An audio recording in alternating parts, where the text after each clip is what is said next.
Hello students, पिछले video में हमने देखा था what is money and what are their types. आज के वीडियो में हम शुरू करते हैं, सेकंड पार्ट है हमारा ये चैप्टर थर्ड इकोनॉमिक्स का, मनी एंड क्रेडिट का। तो आज के चैप्टर में हम आज के वीडियो में हम शुरू करते हैं व्हाट इज़ बैंक। सबसे पहले हमें देखना है कि बैंक्स क्या होते हैं, बैंक्स कितने टाइप्स के होते हैं और किस तरह से या किस फॉर्म में मनी ये इशू करते हैं, किस तरह से ये काम करते हैं। तो चलिए शुरू करते हैं आज का वीडियो। और सबसे पहले हम देखते हैं व्हाट इज़ बैंक।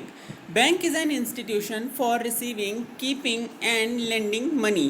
बैंक एक संस्थान होता है जो पैसा रिसीव करता है ग्राहकों से, कीपिंग उसे संभाल के रखता है, एंड लेंडिंग मनी और जो ज़रूरतमंद होते हैं उनको पैसे, लोन या उधार भी देता है। अब what are the types of banks. Bharat में बैंकिंग सिस्टम जो है वो इस फ्लो चार्ट से समझ सकते हैं हम। भारत में या हर देश में एक सेंट्रल बैंक होता है, केंद्रीय बैंक जिसे कहते हैं। इंडिया का सेंट्रल बैंक कौन सा है? Reserve bank of India. हमने आपको बताया है प्रीवियस वीडियोस में कि भारत का सेंट्रल बैंक है रिजर्व बैंक ऑफ इंडिया, जिसके पास मॉनिटरी के सारे अधिकार हैं, यानी कि पैसे छापने से लेके जो अदर बैंक्स हैं उनको मॉनिटर करने के। रिजर्व बैंक ऑफ इंडिया का फाउंडेशन हुआ था 1935 में। इसके बाद हम देखते हैं कि रिजर्व बैंक दो तरह के बैंकों को गवर्न करता है यहाँ पे। पहला है, एक है नॉर्मल बैंक्स या कमर्शियल बैंक जिनको कहते हैं, और दूसरे हैं फाइनेंशियल इंस्टीट्यूशंस। जो बैंक्स हैं ये हमारा मेन सिलेबस से रिलेटेड है, इसे देखते हैं। बैंक हमारे दो तरह के होते हैं, scheduled commercial banks and cooperative credit institutions. Scheduled commercial banks further divide होते हैं तीन तरह के बैंक्स में। पहला public sector bank, second private sector bank and third one is foreign banks. Public sector bank जो जैसे एचडीएफसी हो गया, जैसे हमारा सरकारी बैंक हो गया। पब्लिक सेक्टर बैंक हमारे जैसे सरकारी, पब्लिक सेक्टर यानी government sector. Public sector bank हमारे हो गए सरकारी बैंक, जैसे कि bank of India, Punjab national bank etcetera. इसके बाद हम देखते हैं प्राइवेट सेक्टर बैंक, जैसे एचडीएफसी हो गया, आईसीआईसीआई हो गया एट्सेट्रा। फॉरेन बैंक जैसे HSBC, Hong Kong Shanghai banking corporation etcetera. इसके बाद जो सेकंड बैंक का टाइप है कोऑपरेटिव क्रेडिट इंस्टीट्यूशंस, इसमें भी फर्दर तीन डिवीज़न होते हैं। पहला है रीजनल रूरल बैंक्स, दूसरा है urban cooperative and third one is rural cooperative credit institutions. Regional rural bank यहाँ पर समझ लीजिए केवल, रीजनल रूरल बैंक की स्थापना इंदिरा गांधी जी द्वारा करवाई गई थी, या इंदिरा गांधी जी के नेतृत्व में 1975 के आसपास हुई थी। और रीजनल रूरल बैंक जो है क्षेत्रीय ग्रामीण बैंक कहलाते हैं। एग्जांपल इसका हम दे दें आपको, जैसे आर्यावर्त ग्रामीण बैंक आपने नाम सुना होगा, तो ये कैसा है? रीजनल रूरल बैंक है। ये कुछ क्षेत्रों या ग्रामीण क्षेत्रों में ही काम करता है। इसके बाद जो फाइनेंशियल इंस्टीट्यूशंस हैं ये कई तरह के होते हैं, जैसे all India financial institutions, state level institutions या अदर इंस्टीट्यूशंस। इनके फर्दर डिवीज़न नहीं होते हैं। तो ये इंडिया का बैंकिंग सिस्टम था। हमें पढ़ना है सिर्फ national banks, private sector banks and regional rural banks और फॉरेन बैंक्स के बारे में। इसके बाद हम देखते हैं बैंक्स करते क्या हैं। बैंक्स करते हैं बैंकिंग। बैंकिंग का मतलब है पैसा लेना, पैसा उधार देना, मोबाइल बैंकिंग या पेमेंट करना, या इंटरेस्ट कवर करना, या अदर तरह के फाइनेंशियल हेल्प प्रोवाइड करना। ये सब बैंकिंग में आता है। और इसके बाद हम देखते हैं बैंकिंग किसे कहते हैं। बैंकिंग की डिफिनीशन हम देखते हैं तो हमें पता चलता है what is banking. Banking is the business of receiving deposits from the general public and then lending the funds to borrowers or otherwise investing. अब बैंक के पास इनकम कैसे होगी? बैंक के पास इनकम होती है जब वो जो पैसा ग्राहकों से मिला है उससे व्यापार करेगा, तभी तो उसके पास इनकम होगी। तो बैंकिंग, जो बैंक कर रहा है पैसे से जुड़े हुए काम, उन्हें बैंकिंग कहा जा रहा है। और banking is the business, banking क्या है? एक तरह का व्यापार है, ऑफ रिसीविंग डिपॉजिट, जिसमें वो पैसे ग्राहकों के जमा करता है, फ्रॉम द जनरल पब्लिक, ग्राहकों के या आम जनता के पैसे जमा करता है, एंड देन और फिर उसी पैसे को लेंड यानी कि उधार देता है, लोन देता है, टू बोरोवर्स, जिनको ज़रूरतमंद, जो जिनको पैसे चाहिए होते हैं या जो ज़रूरतमंद होते हैं, और अदरवाइज इन्वेस्टिंग, या दूसरी प्रकार से निवेश करता है। सेकेंड पॉइंट इसका कह रहा है banking is about dealing in money. Banking का मतलब है सिर्फ रुपए में या पैसे में लेन देन, एंड इट्स सब्सटीट्यूट, और उसके जो सब्सटीट्यूट हैं, जैसे कोई हमने कोलेटरल लिया है, गोल्ड हो गया, सिल्वर हो गया, या ट्रेजरी बॉन्ड हो गए etcetera, and providing financial services, और मनी में डील करने के साथ साथ फाइनेंशियल सर्विसेज प्रोवाइड करना। इसके बाद अब हम देखते हैं नोट्स से। सबसे पहले तो banks, what is the role of bank in Indian economy. भारतीय अर्थव्यवस्था में बैंक का क्या रोल है या बैंकों का क्या रोल है। इसको हम समझते हैं नोट से, banks play an important role in developing the economy by taking following steps. किसी भी देश की अर्थव्यवस्था में बैंक्स जो है एक महत्वपूर्ण भूमिका निभाते हैं, और किस तरह से निभाते हैं ये हम अपकमिंग 4 पॉइंट्स में देखेंगे। पहला पॉइंट कह रहा है banks keep money of the people in safe custody and provide interest. Bank जो है पैसा सुरक्षित रखते हैं, घर में रखो चोरी हो जाए या गिर जाए या खो जाए, ऐसा बैंक में नहीं होता है। बैंक में आपने जमा किया, आपको रसीद मिलेगी और वो पैसा आप बैंक के पास सुरक्षित रहेगा। जब आपको ज़रूरत होगी तब आप बैंक से जाकर निकाल सकते हैं। तो बैंक क्या करते हैं, एक तरह की सिक्योरिटी प्रोवाइड करते हैं हमारे पैसे की, एंड साथ ही साथ जो पैसा हम बैंक के पास जमा कर रखते हैं उस पर बैंक हमें कुछ इंटरेस्ट भी देता है, यानी पैसा बढ़ा कर वापस करता है जब हम लेने जाते हैं कुछ समय बाद तब। सेकेंड पॉइंट कह रहा है banks mediate between people who have surplus and those who need money. Bank जो है एक माध्यम का काम करता है, मीडिएट यानी बीच का माध्यम है, जिन लोगों के पास हु हैव सरप्लस, जिन लोगों के पास ज़रूरत से ज़्यादा पैसा है, and those who need money, और जिनके पास पैसा कम है, यानी कि जिनके पास ज़्यादा पैसा है वो बैंक में जमा करते हैं और जिनके पास कम है वो बैंक से जाकर लेते हैं। तो इस तरह से बैंक क्या करता है, बैंक एक माध्यम है ज़्यादा जिनके पास पैसा है उनसे लेकर जिनके पास कम है उन तक पहुंचाने का सेफली। थर्ड पॉइंट कह रहा है banks being the formal source of credit. ये हम लोग अभी नेक्स्ट लेक्चर में देखेंगे कि क्रेडिट क्या होता है। क्रेडिट यानी कि लोन हमें दो तरह से मिल सकता है, पहला फॉर्मल सेक्टर और दूसरा informal sector.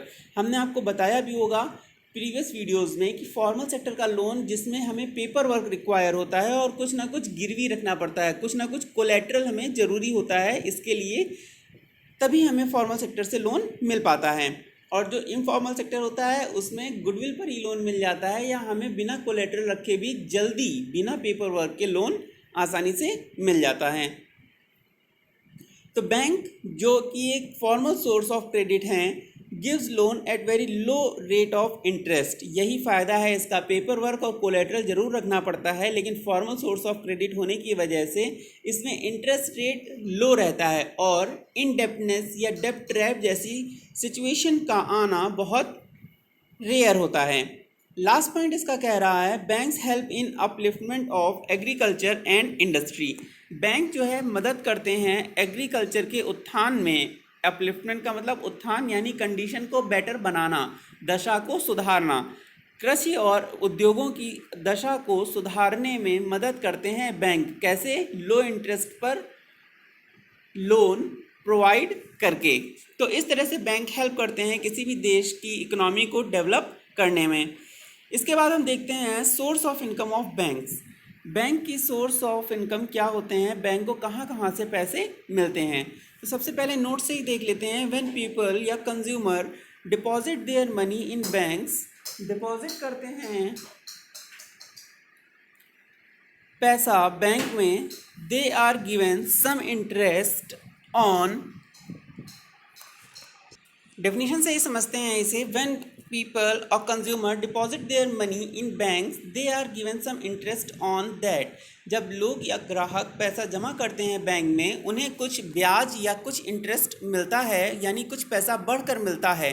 But it is an open secret, लेकिन यह एक खुला हुआ रहस्य है या यह बात सबको पता है दैट कि banks do not keep 100% of total reserve deposit, कि बैंक के पास 100% पैसा नहीं होता है ग्राहकों का। यानी कि अगर किसी बैंक में 100 ग्राहकों ने पैसे जमा किए हैं तो और 100 ग्राहक एक साथ अपना सारा पैसा लेने चले जाएं तो बैंक के पास उन सारे ग्राहकों को देने के लिए पैसा नहीं होगा, ये सबको पता है।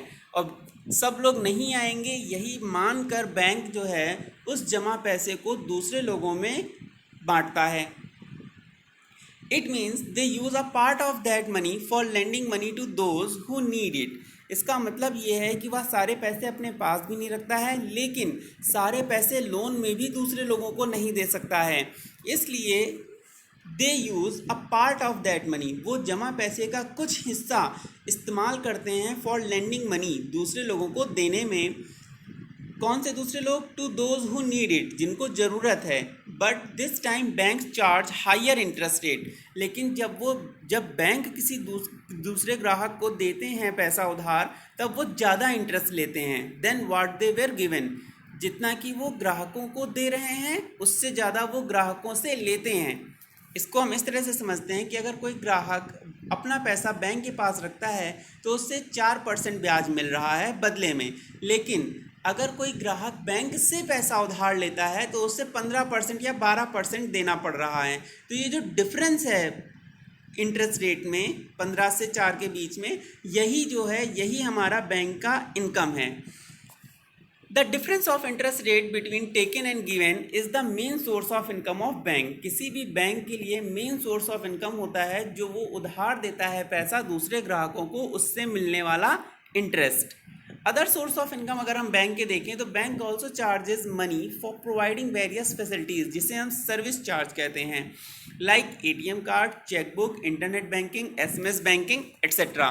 ये सारी सुविधाएं प्रदान करने के लिए भी बैंक हमसे या ग्राहकों से पैसे लेता है। जैसे देखा होगा एटीएम कार्ड अगर आपने लिया होगा तो एनुअली उसका कुछ ना कुछ चार्ज कट रहा होगा। एसएमएस अगर आपके पास आता होगा तो क्वार्टरली उसका कुछ ना कुछ चार्ज कट रहा होगा। तो इस तरह से जो फैसिलिटीज़ बैंक हमें देता है उसके पैसे वो लेता है, और ये भी बैंक की इनकम में ही आता है। इसे हम समझते हैं इस चार्ट से, what does a bank's revenue, where does a bank's revenue comes from.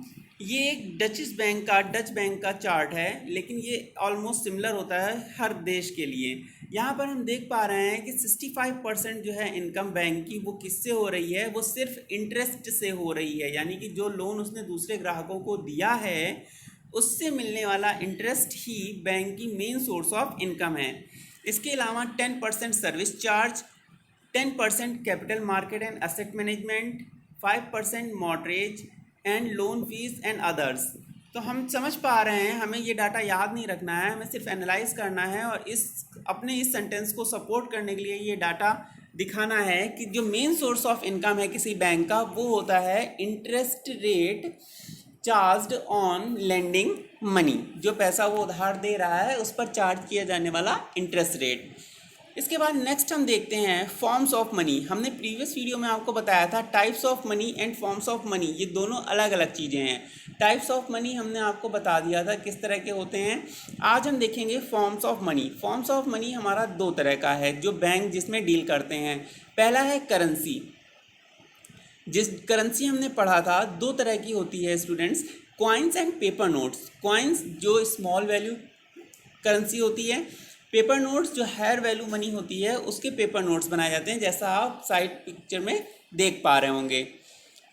Second form of money होता है डिपॉजिट विद बैंक्स। जो बैंक में हम डिपॉजिट करते हैं, अगर आप लोगों ने कभी देखा हो आपकी फैमिली में किसी ने फिक्स किया हो कोई पैसा for a certain time period कि 4 साल 5 साल 6 साल के लिए एफडी करा दी है, फिक्स डिपॉजिट करा दिया है, तो एक वो होता है डिपॉजिट विद डिमांड डिपॉजिट कि हमने कुछ समय के लिए पैसा रख दिया है लेकिन अगर हम चाहेंगे तो उसे हम कभी भी विड्रॉ कर सकते हैं। तो ये डिपॉजिट विद बैंक्स, और जो पैसा हम बैंक में जमा करते हैं इसके बदले में बैंक हमें एक सर्टिफिकेट या कागज़ या रसीद देता है। उस रसीद की value is equal to the value of deposit money होती है, यानी कि जितना पैसा हमने जमा किया है उसी के बराबर पैसा या उस पर कुछ इंटरेस्ट लग के पैसा हमें मिलेगा। ये होता है form of money deposit with bank. Currency हमने आपको समझा दिया, जैसा कि बगल में देख सकते हैं ये करेंसी है हमारा coins and paper notes. Deposit with banks जो demand deposit and fix deposit है, इससे हम आगे देखते हैं। अब सबसे पहले आता है चेक। जब पैसे का लेन देन हमें ना करना हो तो बिना पैसे के लेन देन हम कैसे कर सकते हैं। जब डिजिटल बैंकिंग नहीं थी उस टाइम पर ज़्यादा पैसे को एक जगह से दूसरी जगह पहुंचाने के लिए या सीधे बैंक से दूसरे बैंक में या किसी व्यक्ति तक पहुंचाने के लिए चेक का इस्तेमाल किया जाता था। जैसा आप देख पा रहे हैं चेक क्या होता है। A cheque is a written order instructing a particular branch of a bank to pay a specific amount from the account holders account to the person in whose name the cheque is issued. Cheque जो है एक लिखा हुआ आदेश होता है कागज़ पर, जैसा आप बगल में देख पा रहे होंगे। जिस व्यक्ति को देना है उस व्यक्ति का नाम लिखा होगा, कितने रुपए देने हैं वो लिखा होगा, और यह चेक जो है यह पर्टिकुलर जिस खाता से लिंक होगा, यानी कि जिस व्यक्ति ने आदेश दिया होगा, जिस व्यक्ति ने पैसे देने हैं, जिस व्यक्ति को पैसे देने हैं उसने इस पर साइन किया होगा, उसका अकाउंट नंबर यहाँ पर लिखा होगा, उसके साइन होंगे यहाँ पर। तो जैसे सपोज मेरा अकाउंट है तो हम साइन करेंगे, हमारा अकाउंट नंबर यहाँ पड़ा होगा, पैसे भरेंगे और जिसको देना है उसका नाम लिख के ये चेक हम उसे दे देंगे। तो इसे बियरर चेक कहा जाता है। ठीक है, अभी चेक के टाइप हम लोग आगे देखेंगे। जिसके पास ये चेक होगा या जिसके नाम पर ये चेक होगा उसके अकाउंट में मिल जाएगा। तो चेक की डिफिनीशन यहाँ से क्लियर हो जाती है कि एक लिखा हुआ आदेश होता है पर्टिकुलर ब्रांच, एक स्पेसिफिक ब्रांच के लिए, यानी कि जिस ब्रांच में हमारा खाता होगा उसी ब्रांच से पैसे निकलेंगे, ऐसा नहीं कि किसी भी ब्रांच से निकल आएंगे। ठीक है, तो टू पे आ स्पेसिफिक अमाउंट, एक निश्चित पैसा निकलेगा जितना उस चेक पर लिखा होगा या जितने का आदेश दिया गया होगा। फ्रॉम द अकाउंट होल्डर, जिसके नाम पर अकाउंट होगा उसके अकाउंट से निकलेगा। टू द पर्सन, और उस व्यक्ति के लिए निकलेगा जिसके नाम पर चेक इशू किया गया होगा, यानी जिसका नाम चेक पर लिखा होगा। Through cheque a transaction can be completed without any physical change of cash. Cheque के द्वारा बिना पैसे को हाथ में पकड़े फिजिकल एक्सचेंज ऑफ कैश, यानी बिना पैसे को हाथ में लिए ही ट्रांजैक्शन पूरा किया जा सकता है, यानी पैसा एक व्यक्ति के खाते से दूसरे व्यक्ति के खाते में पहुंचाया जा सकता है बिना हाथ में लिए। इसके बाद हम देखते हैं types of cheque. Types of cheque भी हमारे 4 तरह के होते हैं स्टूडेंट्स, जो हमें पढ़ने हैं। पहला है bearer cheque, second one is order cheque, third one is crossed cheque and fourth one is account pay cheque. Cross cheque होता है जब चेक के top right top left corner पर 2 लाइन खिंची होती हैं इस तरह से क्रॉस में, और अकाउंट पे चेक होता है जब उस क्रॉस लाइन के बीच में अकाउंट पे लिखा होता है। क्या होता है इसका मतलब, ये देख लेते हैं जल्दी से। बियरर चेक होता है बाय द होल्डर, यानी कि जिसके पास चेक होगा उसी को पैसे बैंक दे देगी।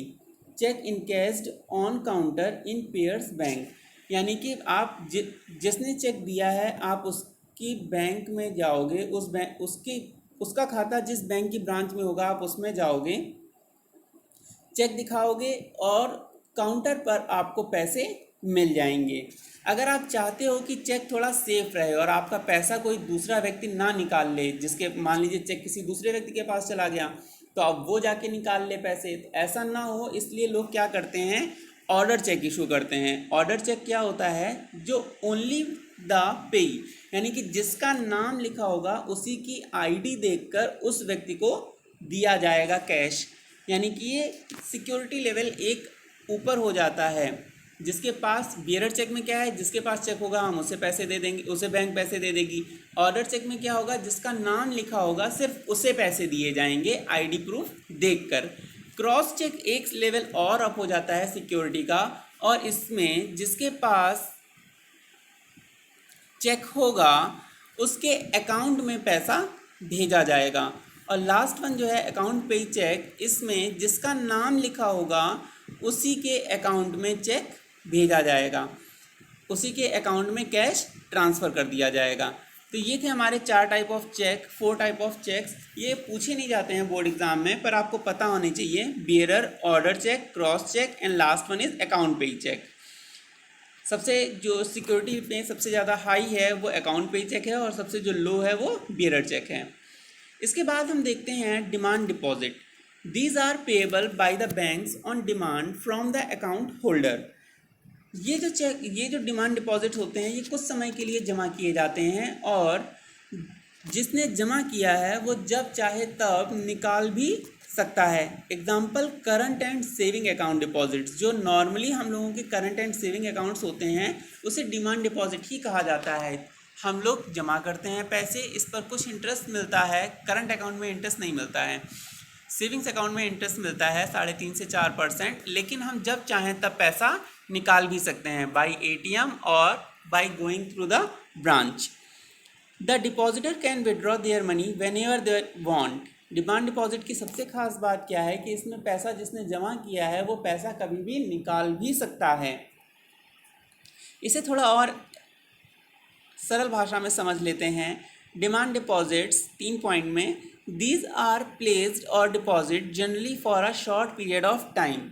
डिमांड डिपॉजिट जो है वो generally short period of time यानी कुछ समय के लिए ही जमा किए जाते हैं। इसमें कोई फिक्स ड्यूरेशन नहीं होती है कि हमने इतने टाइम के लिए फिक्स ही कर दिया है पैसा, अब हम नहीं निकालेंगे, ऐसा नहीं होता है। इसमें हमने पैसा जमा किया है और हमें ज़रूरत पड़ेगी तो हम आज ही या कल ही या तुरंत भी निकाल सकते हैं। सेकेंड पॉइंट कह रहा है customers can get back these deposits when ever they demand. Customers को ये पैसा चुकाना होगा बैंक को जब कभी भी कस्टमर पैसे वापस मांग देगा, यानी कस्टमर को जब पैसे चाहिए होंगे तब बैंक को पैसे देने पड़ेंगे। लास्ट पॉइंट कह रहा है 2 types of demand deposit accounts are there. 2 तरह की डिमांड डिपॉजिट अकाउंट्स होते हैं जो नॉर्मली हम लोगों को देखने को मिलते हैं। पहला है सेविंग्स अकाउंट डिपॉजिट, जो नॉर्मली लोगों का होता है। इसमें आप बहुत ज़्यादा ट्रांजेक्शन नहीं कर सकते हो, यानी बहुत ज़्यादा पैसे इधर उधर नहीं कर सकते हो। लेकिन अगर आपको मान लीजिए दिन में 10 बार पैसे निकालने पड़ते हैं या बार बार पैसे निकालने पड़ते हैं, तो आप डिमांड डिपॉजिट का ही दूसरा टाइप है करंट अकाउंट डिपॉजिट। तो आप करंट अकाउंट खुलवा सकते हो। इस पर इंटरेस्ट रेट शायद बहुत लो होता है या नहीं होता है, नहीं ही मिलता है। सेविंग्स अकाउंट में 3.5 से 4%, 6% तक मिलता है। करंट अकाउंट में वो भी नहीं मिलता है, क्योंकि उसमें आपको फैसिलिटी मिल रही है अनलिमिटेड ट्रांजेक्शन्स करने की। तो ये था आपका bank, forms of money and sources of income of bank. इसके बाद बेटा हम लोग देखेंगे नेक्स्ट वीडियो में जो भी चैप्टर का सेक्शन बचा है वो। तब तक रिवाइज करिए। कोई डाउट हो तो कमेंट सेक्शन में पूछ लीजिए। Thank you.